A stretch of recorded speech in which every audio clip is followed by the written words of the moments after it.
Oh, no, it hung up in the... Oh, you're slow.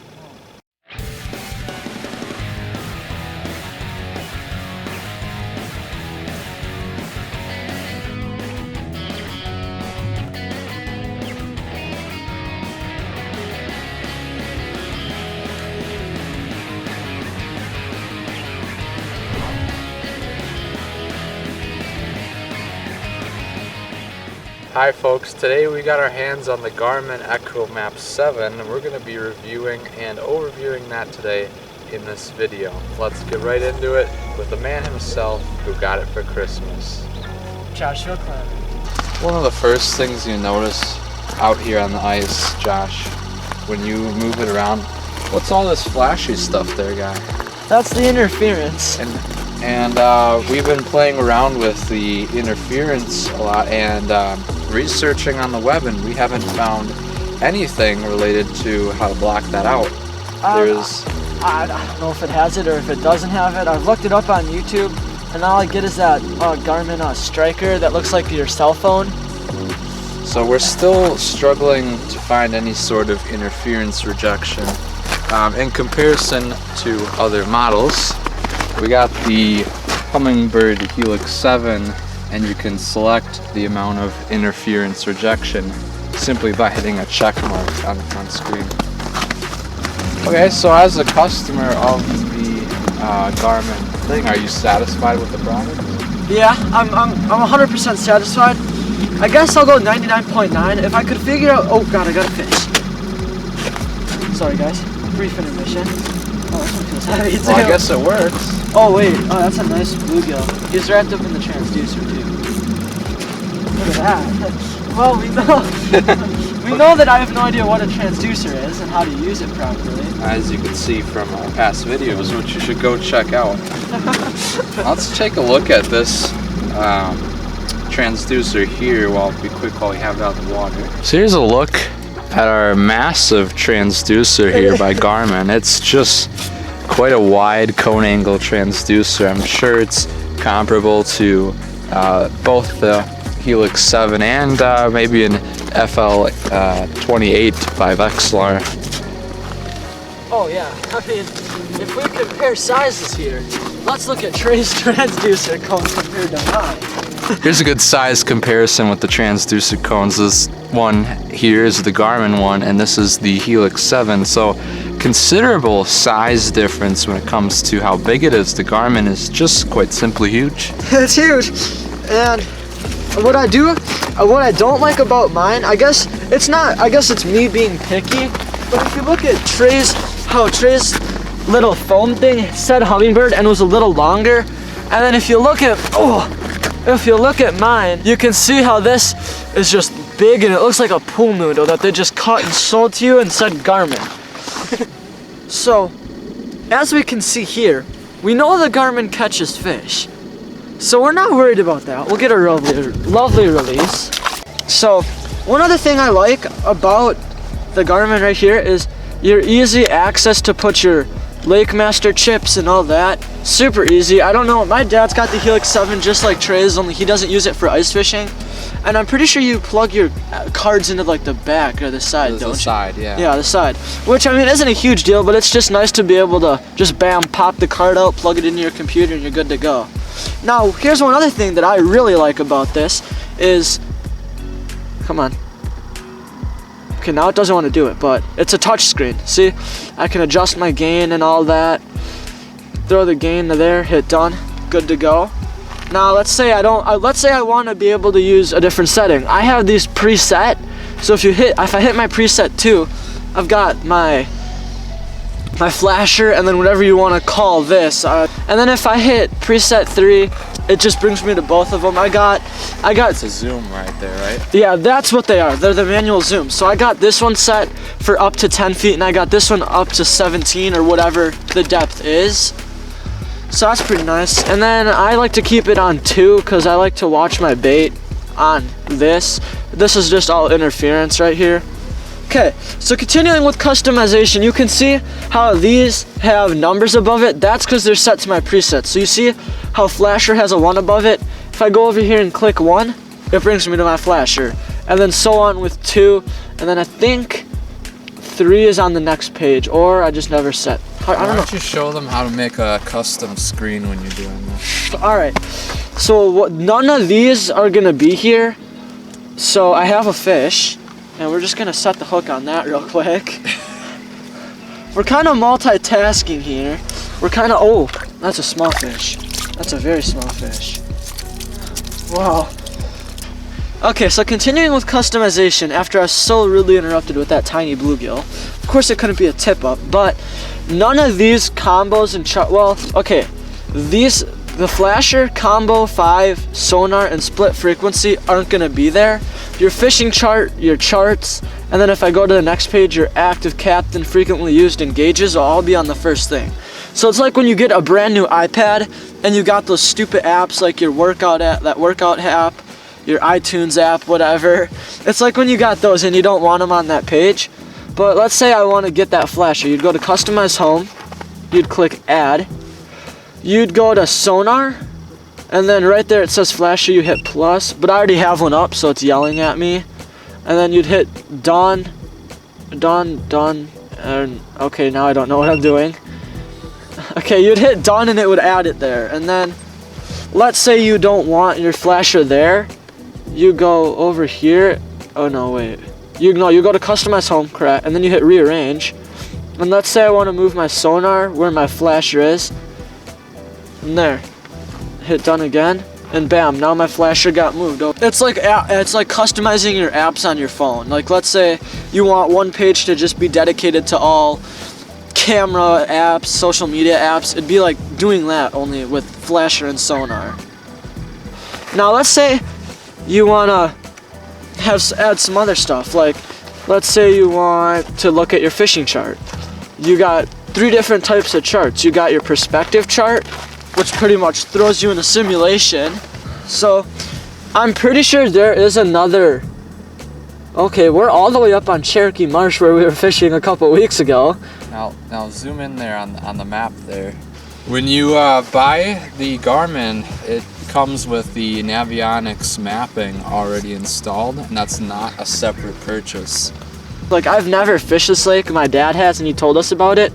Like it gives you the contours, like right here is a nice deep hole where it. And this is the full-blown, like, full Navionics mapping. Now yeah. with other units, you would get a base map where basically you would have to buy $100+ card to get this level of contour detail.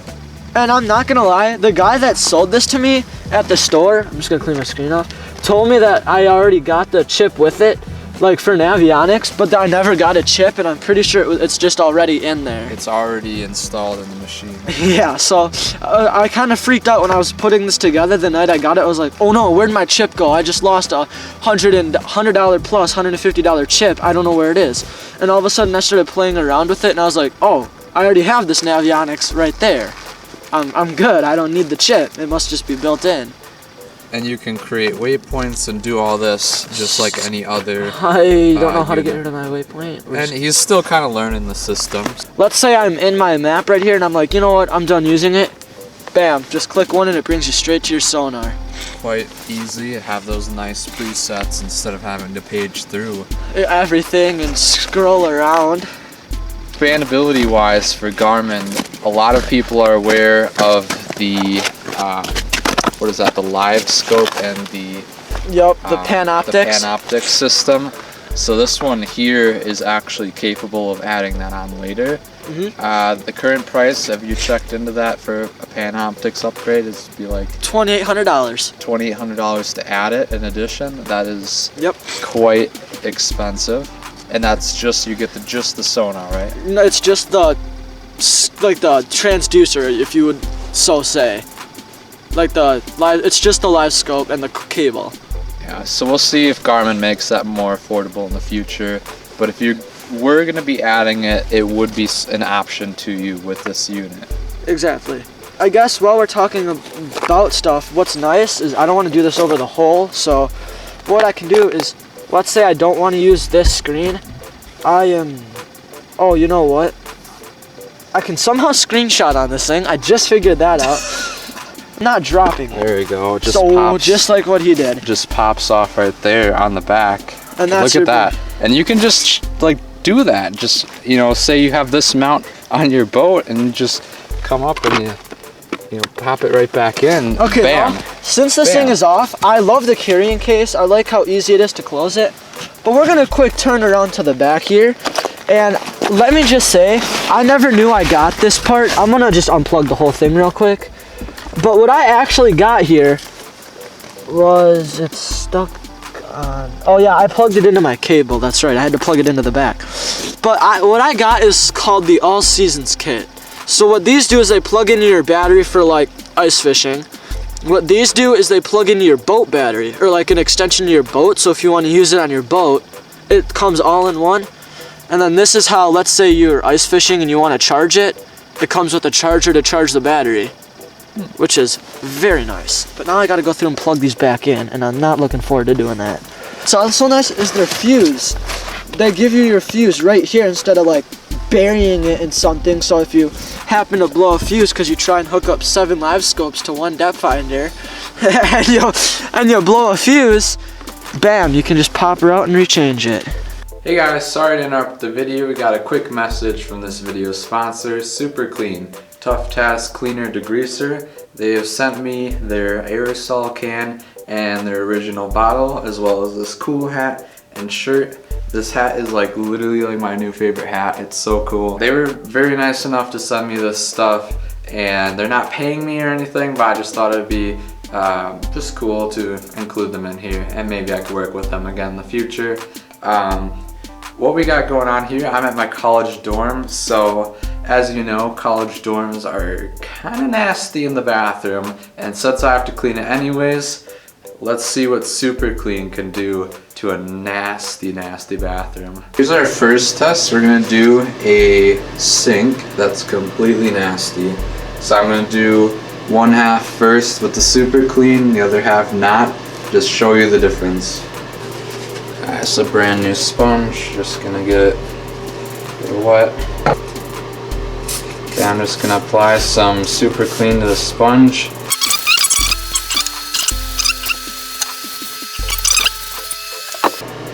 Okay, so with the Super Clean, I literally just wiped right along that line. It took off this nasty grime right here, and the bowl's actually looking white again. And with that, look at that sink, it's just so much cleaner. I'm gonna clean one more thing and then we'll get out of here. In our shower, we got some nasty built-on grime and soap grime. So for this one, I'm gonna use the aerosol can.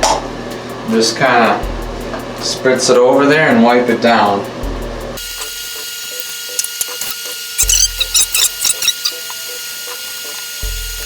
It might be hard to see, but this section here I did comparative to this is like clean.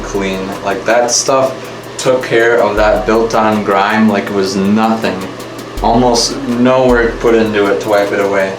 I use the aerosol on this bathtub here, and of course the original on the sink. That's all the tests that I'm gonna do here, so let's wrap it up. Okay, thank you guys for making it to the end of the video. I'll try to get you out of here as soon as possible, but long story short, Super Clean did work. I use it in the highest concentration. It was really easy. Then just kind of ran water over it to dilute it and not hurt the surfaces. These guys, you know, they're not really paying me anything to say this or whatever. They just gave me some free stuff, but it was nice to try it out, and I wouldn't be opposed to working with Super Clean in the future if you want to do something and this takes off. But anyways, with that, if anything else, I get happy roommates out of the deal, so, and I needed to clean that anyways. So it was great to try out Super Clean. I'm gonna love wearing around their hat, and this is a pretty nice shirt actually. So thank you guys very much, and I'll get you right back to the video.